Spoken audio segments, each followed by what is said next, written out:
La publicité a été créée au Q2 de l'année 2023. Depuis, je vous le dis, elle est toujours en ligne. On l'a même pas modifiée. On n'a pas repris la publicité pour en faire des déclinaisons, etc. Enfin, on l'a fait, mais ça a toujours moins bien marché. J'interromps votre épisode de Social Scaling pour vous parler 2 secondes de la J7 Academy. Vous savez que la J7 Academy, c'est notre écosystème pour média buyers sur Facebook Ads qui souhaitent devenir meilleurs sur la plateforme, mais surtout qui souhaitent le rester. Parce qu'on le sait, Facebook Ads, c'est compliqué, ça change, et on peut très vite être sur le carreau si on ne suit pas le bon rythme. Donc ça, c'est un premier point. Et le deuxième point, c'est que sur la J7 Academy, on propose au moins un nouveau cours par mois. Et parmi les derniers cours qu'on a publiés, j'aimerais vraiment vous en parler. On a sorti un cours qui s'appelle la structure e-commerce pour Facebook Ads. L'idée est très simple. En fait, selon votre budget, donc par exemple de 0 à 10 000 $ ou 10 000 euros par mois, 10 000 à 30 000 $ par mois ou 30 000 à plus dollars de budget par mois sur Facebook Ads, eh bien vous allez rencontrer, lorsque vous êtes un e-commerce, des problématiques qui seront différentes. Et forcément, s'il y a des problématiques, il y a des solutions, okay, parce qu'on les a déjà vues, ces solutions, avec nos propres clients qu'on gère, avec leur propre budget. Donc, ce cours est très simple. Selon votre niveau de dépense, on vous montre quelles pourraient être les problématiques que vous allez rencontrer et surtout comment les corriger et passer à l'étape suivante. Donc si ce genre de cours vous intéresse, je vous encourage à aller sur la J7 Academy. Le lien est dans les notes de l'émission sur j7academy.com. On vous explique absolument tout et vous pourrez même avoir peut-être une démonstration en live. C'est tout pour cette interlude et on se retrouve tout de suite sur l'épisode. Bonjour à tous et bienvenue sur Social Scaling, le podcast 100% Facebook Ads qui vous aide à dépasser les 1 000 $ ou 1 000 euros de budget par jour sur la plateforme et atteindre des montants encore plus élevés. Ce podcast est présenté par l'agence J7 Media. Mon nom est Antoine Dalmas et aujourd'hui je ne suis pas seul car je reçois à nouveau Arnaud Pinet qui est directeur de compte chez J7 Media. Comment ça va Arnaud ? Salut Antoine, ça va très bien et toi ? Écoute, ça va nickel parce que tu arrives avec quelque chose dont on n'a jamais vraiment parlé sur le podcast. Alors, on a parlé d'un lien de parenté avec cette nouvelle publicité dont tu vas évidemment nous parler en détail, mais c'est un peu une grande première. Donc aujourd'hui, si je ne dis pas de bêtises, du coup, tu viens nous expliquer ce qu'est le FGC. Qu'est-ce que c'est ? En effet, c'est le sujet du jour. Avant de commencer, tout d'abord, on va définir qu'est-ce que le FGC, parce que je pense que tout le monde ne le sait pas. Le FGC, c'est un acronyme pour Founder Generated Content. Il faut comprendre par là qu'on parle de contenu créé par le fondateur d'une marque afin de le mettre en avant. Si l'acronyme vous a vaguement dit quelque chose, c'est que vous connaissez sûrement le UGC, qui lui signifie User Generated Content, soit du contenu créé par les utilisateurs d'une marque. Ce format a été et toujours actuellement un format très performant qui a gagné en popularité dans les dernières années. Je pense que maintenant tout le monde voit quand on parle de UGC qu'est-ce que c'est comme format vidéo. Et actuellement nous sommes vraiment au début des formats FGC, mais nul doute que ça sera bientôt devenu une sorte de norme dans le domaine de la publicité en ligne, tout comme l'est devenu l'UGC. Un conseil que je donnerais donc, c'est monter vite à bord de cette tendance afin de vous démarquer, parce que comme le UGC, il sera déjà bientôt trop tard pour être novateur avec ce format. Ouais, effectivement, tu l'as dit, le UGC, donc ça, pour le coup, tout le monde connaît, le User Generated Content, le fait de se faire passer pour un utilisateur qui va montrer le produit qu'il utilise au quotidien, qui va le déballer de son carton, etc. Ça, absolument tout le monde connaît. Et en fait, ça fait un petit moment maintenant qu'on voit passer surtout du contenu FGC. Tu peux nous expliquer peut-être comment tu as connu le FGC ? Ouais, j'ai découvert ce format à peu près en même temps, mais avec 2 axes différents. Tout d'abord via une pub ciblée pour une marque française qui fabrique des systèmes de toilettes japonaises. La publicité, elle était très simple. Le fondateur, il expliquait pourquoi il avait créé ce produit. Et il indiquait le papier toilette, c'est pas hygiénique, ça laisse des traces. Le format des toilettes japonaises est lui bien plus efficace. C'est très simple comme publicité, mais très efficace. Et la deuxième mise en contact avec ce format, qui était à peu près au même moment, a été lors de l'onboarding d'un client. La fondatrice avait fait des vidéos où elle expliquait pourquoi elle avait fondé sa marque de protection intime pour femmes. Les explications étaient très simples, c'est car les produits que l'on trouvait sur le marché, et qu'on trouve encore d'ailleurs, sont composés de matières chimiques parfois qui peuvent être nocives à la santé des femmes, et donc vraiment elle expliquait que sa création de son brand et de ses produits était vraiment destinée justement à améliorer la santé des femmes et donc aller avec des produits qui étaient plus friendly pour les femmes, tout simplement. Ok, donc l'idée, à l'inverse du UGC, on va se faire passer pour un utilisateur, pour un client.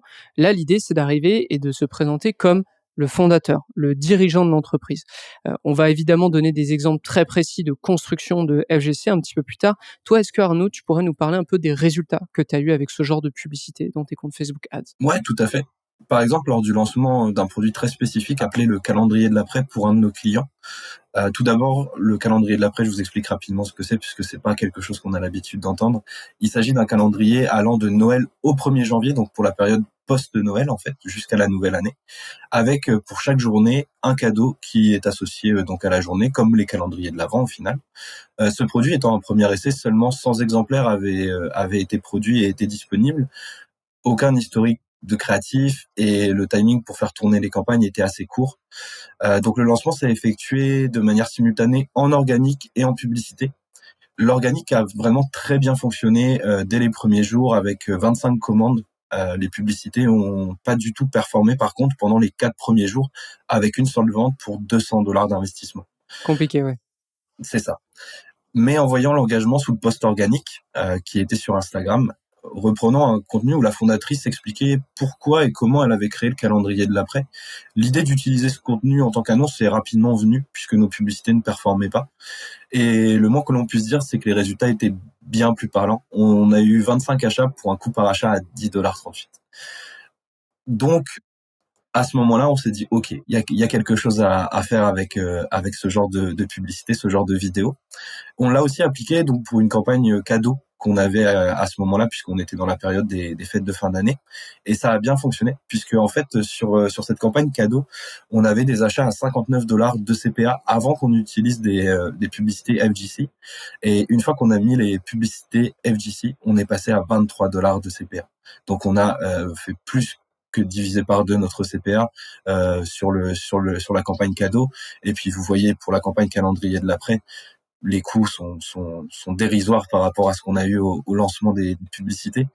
Donc vraiment, pour ce client, le contenu fondateur, le Founder Generated Content, nous a vraiment permis d'obtenir de très bons résultats et surtout de scaler en fait et d'avoir un ROI encore plus important qu'on aurait pu avoir avec des publicités peut-être un peu plus classiques. Donc là, il y a une chose, avant de vous expliquer un peu, parce qu'on ne pourra malheureusement pas vous montrer la publicité pour des raisons évidentes. Le point qui est intéressant, c'est que tu es dans une situation où tu vois qu'un contenu organique fonctionne très, très bien, devient viral quasiment pour cet annonceur et tu l'utilises tel quel en publicité. Tu le transvases directement, tu le télécharges, tu le mets en publicité Facebook et ça fonctionne. Ça, je voudrais juste faire une parenthèse aux personnes qui nous écoutent, mais c'est quelque chose dont il faut se souvenir, ok? On se souvient que finalement Meta vous fait payer vos publicités, vous fait payer votre diffusion en fonction de l'expérience que va avoir. Alors, il y a d'autres facteurs, mais aussi en fonction de l'expérience que va avoir les utilisateurs sur sa plateforme et avec vos publicités. Donc forcément, si vous arrivez avec un contenu qui devient viral, qui fonctionne bien, qui montre en plus votre produit, vous avez tout intérêt à le mettre en publicité parce que ce contenu risque de réitérer son succès, en tout cas de façon organique. Ce qui va se passer, c'est que du coup, vous devriez avoir des coûts qui seront moins chers, mais surtout, vous devriez forcément, vu que c'est moins cher, avoir des coûts de diffusion moins chers, donc des coûts aussi de conversion qui le sont tout autant. On en avait parlé à maintes et maintes reprises sur social scaling, feu social selling aussi dans de précédents épisodes. Donc ça, c'est vraiment un premier truc que je vous conseille de retenir. Lorsque vous avez un contenu organique qui fonctionne bien, qui présente votre produit, utilisé en publicité, ça peut avoir de très bons effets. Je rajouterais juste une chose à ton point aussi, Antoine, c'est que effectivement, en utilisant les posts organiques qui ont bien performé, tout de suite, quand vous le lancez en publicité, vous avez déjà de la social proof aussi dessus. Et donc, c'est quelque chose aussi qui va aider, on va dire, à la conversion, puisque les gens vont tout de suite avoir plus confiance quand ils vont avoir des commentaires comme quoi les produits sont très bons, que les gens apprécient la marque, il y a pas mal de likes aussi. C'est quelque chose qui va rassurer aussi les gens, donc qui va permettre également d'avoir des coûts par résultat un peu meilleurs aussi. Et deuxième point, du coup, on pourra pas vous montrer la publicité, mais il faut juste s'imaginer, la publicité est une vidéo de peut-être 2 minutes, je pense. Et le 1 point est le minute 30, ouais, suivant. à peu près. 1 minute 30, ok, voilà, c'est ça. Et on a une partie où on voit l'équipe penser au produit, faire un brainstorming, donc avoir un tableau blanc, marquer des trucs, faire des réunions, etc. On a ensuite toute la conception du produit. Alors là, on va parler des couleurs, on va parler des matériaux, on va parler du packaging. Vous voyez que ça va quand même vraiment loin. On filme les écrans avec le produit en 3D qui apparaît. Ensuite, on a la réception du produit fini chez l'annonceur qui va le déballer, qui va ensuite le présenter. Donc, vous voyez, là, on n'est pas totalement sur du UGC normal où on reçoit juste un produit, on le montre. Là, il y a toute la partie storytelling qui va avec. Mais on va pas perdre de temps parce que il me semble que Arnaud, tu as un autre exemple à nous montrer qui en plus a eu beaucoup de budget dépensé. Ouais, tout à fait. Il y en a vraiment, il y en a plein d'autres des exemples pour le FGC, mais là, l'exemple particulier que j'aimerais vous parler, c'est le client avec lequel j'ai découvert le format FGC, dont je vous ai parlé en introduction. La publicité a été créée au Q2 de l'année 2023. Depuis, je vous le dis, elle est toujours en ligne. On l'a même pas modifiée, on n'a même pas fait des comment dire, on n'a pas repris la publicité pour en faire des déclinaisons, etc. Ouais. Enfin, on l'a fait, T'as pas mais eu ça a besoin. toujours T'as moins pas eu bien besoin. marché. C'est Ouais. ça, on l'a fait, mais ça a toujours moins bien marché que l'original. Et donc, je vous donne un petit peu les résultats all time. On a dépensé 14 000 € sur cette publicité. On a généré plus de 500 achats pour un coût par achat de 25 €. Sur la même période, cela représente les mêmes coûts que notre campagne de retargeting sur laquelle on a dépensé 12 000 € et on a fait plus de 450 achats pour un CPA de 25 € également. Donc là, on parle d'une campagne full acquisition qui a pu dépenser autant qu'une campagne de retargeting et qui a réussi à obtenir le même coût par achat depuis à peu près un an puisqu'on l'a lancé au début du Q2 de l'année 2023. C'est gigantesque, ouais. C'est ça. Quand on regarde les chiffres comme ça, on se dit bon finalement voilà les coûts sont les mêmes, mais l'audience ciblée quand on est en acquisition ou en retargeting, on sait très bien que l'audience de retargeting normalement est censée mieux marcher. Et sachant que la campagne de retargeting que j'ai présentée en comparaison avec les résultats de notre publicité FGC est la campagne qui a le mieux fonctionné durant les 12 derniers mois. Je vais même ajouter un autre point, mais je vais parler de la J7 Academy, qui est notre écosystème pour média buyers avancés ou même débutants en Facebook Ads, mais qui souhaitent devenir meilleurs et surtout le rester. J'avais présenté dans un des workshops en live, j'avais présenté tous les éléments chez J7 Media et ses clients qui avaient reçu le plus de dépenses de l'année 2023. Il y avait donc des audiences, il y avait des campagnes, il y avait des paramétrages. J'avais fait un bilan là-dessus pour indiquer aux gens qu'est-ce qu'il fallait tester et qu'est-ce qu'il fallait essayer. Et parmi ce bilan, il y avait forcément aussi les publicités qui avaient reçu le plus de budget individuellement. C'est-à-dire que si vous lancez plusieurs fois le même concept à différents endroits, je suis pas du tout allé calculer, je suis pas allé faire la somme de toutes ces publicités ensemble. Donc, j'ai juste regardé individuellement toutes les publicités lancées par J7 Media. Eh bien, celle-là, celle dont tu parles, Arnaud, fait partie, si je dis pas de bêtises, au moins du top 10 des publicités qui ont reçu le plus de dépenses individuellement. Donc, c'est quand même quelque chose. Deuxième point. Donc là, encore une fois, on va pas pouvoir vous montrer la publicité, mais juste que vous imaginiez. Première partie, on présente les défauts des solutions actuelles dans le domaine justement donc de la santé féminine. On parle de la très mauvaise qualité des produits, on parle du fait qu'il y a beaucoup de plastique, etc. On montre des exemples littéralement. Ensuite, on explique les problèmes qu'il y a généralement dans ce domaine. Par exemple, il n'y a aucune législation qui encadre ce marché. Et ça va être la fondatrice qui va en parler directement à la caméra, qui va se présenter telle quelle. Ensuite, on va présenter le produit et sa conception. Et là, encore une fois, on revient au premier exemple où on parle de comment on l'a imaginé, pourquoi on l'a imaginé comme ça, pourquoi il sort comme ça, pourquoi il y a cette matière, etc., etc. On en fait la liste des bénéfices et ensuite, on fait une offre. Donc, vous voyez, il y a quand même un pattern qui revient, mais toi, Arnaud, avec ton expérience là-dedans, avec ce que tu as pu voir aussi ailleurs que peut-être chez J7 Media, c'est quoi, selon toi, les points hyper importants pour faire un bon contenu de ce type? Je dirais que dans un premier temps, c'est le storytelling qui est très important. Ok, bah oui, Expliquer pourquoi la marque a été créée, dans quel but. Comme tu l'as dit, on voit les personnes qui présentent à l'instant T quelle est la réalité de ce marché-là, quels sont les problèmes, et qui arrivent généralement avec une solution. Et ce storytelling, ça va permettre aux gens de se reconnaître dans les problèmes qui ont amené à la conception de ce produit ou de ce service. Et en s'identifiant au fondateur, la personne va donc de suite avoir plus de confiance envers notre marque et va être plus enclin à passer à l'action. Je dirais qu'il n'est pas grave non plus de parler des côtés un peu moins idéaux du parcours également, les galères, les obstacles, parce que ça rend tout ça un peu plus humain aussi.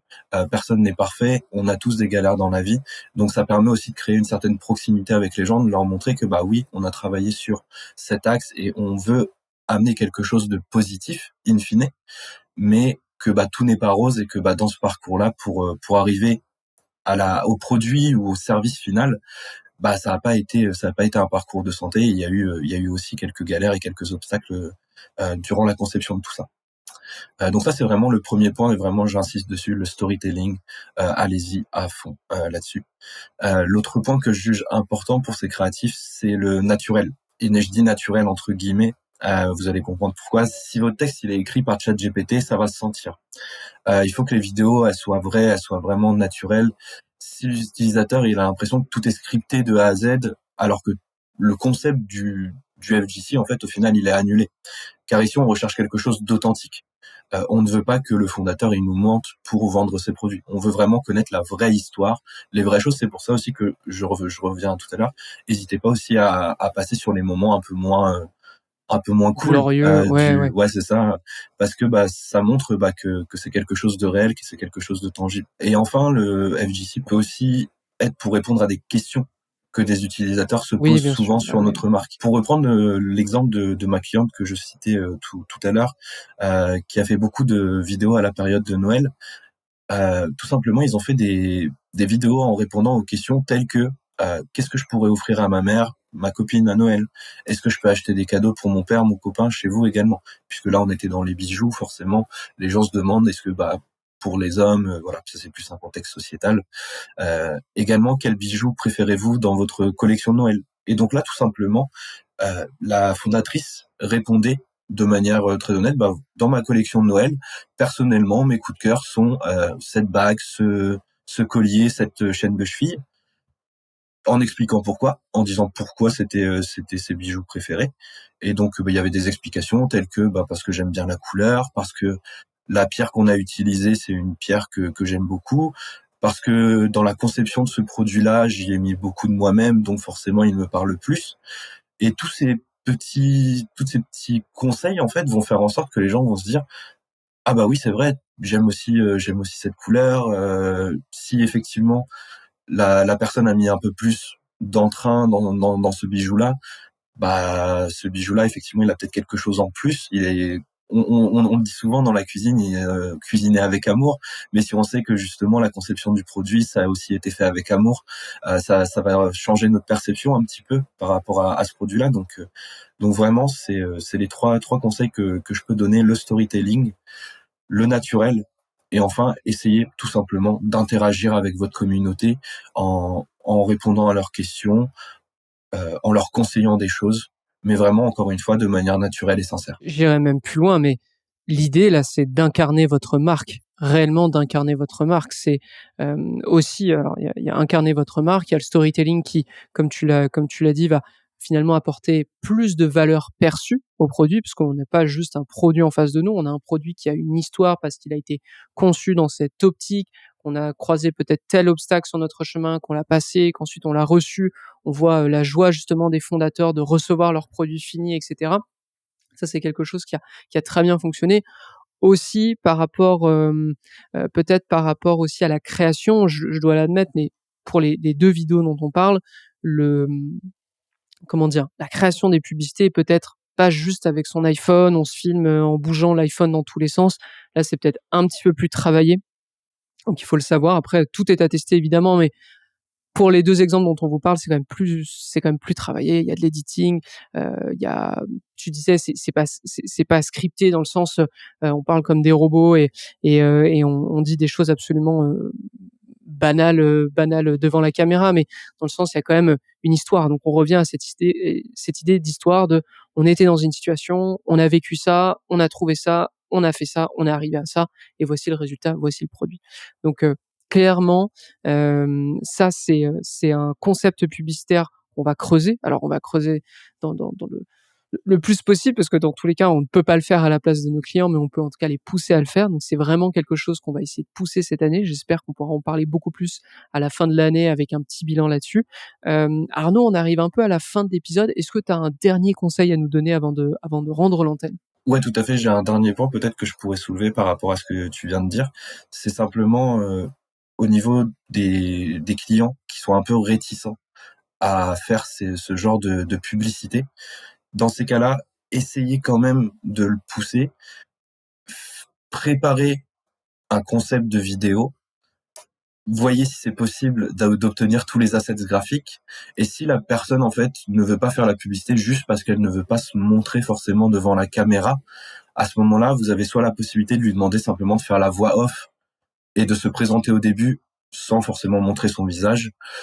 Et également, si jamais cette personne-là est vraiment très très réticente et ne veut absolument pas se montrer, essayez d'aller chercher quelqu'un qui est là depuis les débuts de l'entreprise, qui a un petit peu, pas forcément cofondé, mais qui a vraiment accompagné la marque depuis ses débuts et qui a là, justement cette possibilité de parler de la marque et tout en étant quelqu'un qui a les connaissances pour le faire et qui a comment dire C'est légitime pour le faire. voilà, exactement, c'était exactement ce que je voulais dire. Merci Antoine, j'avais perdu le mot. Qui a la légitimité pour le faire. C'est pas grave si c'est pas exactement vraiment le fondateur qui est là, mais tant que c'est quelqu'un qui est vraiment impliqué dans l'entreprise, qui a connu l'évolution de l'entreprise, etc. Allez-y, parce que encore une fois, comme tu l'as dit Antoine, nous, de notre côté, en tout cas, on va vraiment essayer d'aller pousser à fond ce format-là, parce que au vu des résultats qu'on a avec, très sincèrement, ça serait se tirer une balle dans le pied que de ne pas au moins le proposer à nos clients. Clairement. Bah écoute, merci beaucoup Arnaud d'avoir été avec nous. Merci à toi pour l'invitation. C'est toujours un plaisir de partager nos expériences ensemble sur social scaling. Toujours un plaisir de te recevoir. Et puis, à toutes les personnes qui nous écoutent, si cet épisode vous a plu, n'hésitez pas à vous abonner, n'hésitez pas à nous mettre une note ou un commentaire d'ailleurs sur la chaîne YouTube. Je vous rappelle aussi qu'on a un autre podcast sur Facebook Ads qui s'appelle No Pay, No Play, qui sort tous les lundis matins et qui va parler de tout ce qu'on fait lorsqu'on est entre 0 et 1000 $ de budget par jour. Donc, on va revenir peut-être plus à des fondamentaux, à des classiques, mais qui ont toujours autant de performance pour justement augmenter votre budget et dépasser ensuite la barre des 1000 $ avec Social Scaling. C'est tout pour aujourd'hui. Je vous donne rendez-vous au prochain épisode de Social Scaling. À très vite tout le monde.